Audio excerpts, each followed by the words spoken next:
ટોક્યોથી દિલ્હી જઈ રહેલા એર ઇન્ડિયાના બોઈંગ 787-8 ડ્રીમલાઇનર વિમાનને કેબિનમાં પ્રેશરની સમસ્યાને કારણે સાવચેતી રૂપે કોલકાતા વાળવામાં આવ્યું હતું.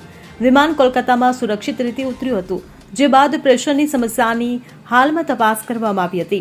મળતી માહિતી મુજબ ટોક્યોથી દિલ્હી જઈ રહેલા એર ઇન્ડિયા બોઈંગ 787-8 ડ્રીમલાઇનર વિમાનને કેબિનમાં પ્રેશરની સમસ્યાને કારણે સાવચેતી રૂપે કોલકાતા વાળવામાં આવ્યું હતું. વિમાન કોલકાતામાં સુરક્ષિત રીતે ઉતર્યું. પ્રેશરની સમસ્યાની હાલમાં તપાસ કરવામાં આવી રહી છે.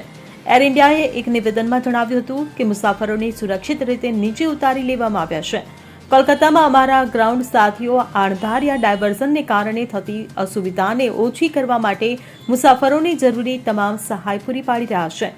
એરલાઇન્સે હજુ સુધી દબાણની સમસ્યાના કારણ અંગે કોઈ નિવેદન જારી કર્યું નથી. ઉલ્લેખનીય છે કે અમદાવાદ દુર્ઘટના બાદ એર ઇન્ડિયાના બોઈંગ 787 કાફલાની તાજેતરમાં થયેલી ચકાસણીને ધ્યાનમાં રાખીને આ ઘટના ખાસ કરીને નોંધપાત્ર છે. નાગરિક ઉડ્ડયન મહાનિર્દેશાલયે પહેલાથી જ એરલાઇનના 787 કાફલાની દેખરેખ વધારવાનો આદેશ આપ્યો છે. Bureau report CN24 news. હવે જુઓ દેશ દુનિયાની તમામ ખબરો તમારી આંગળીના ટેરવે.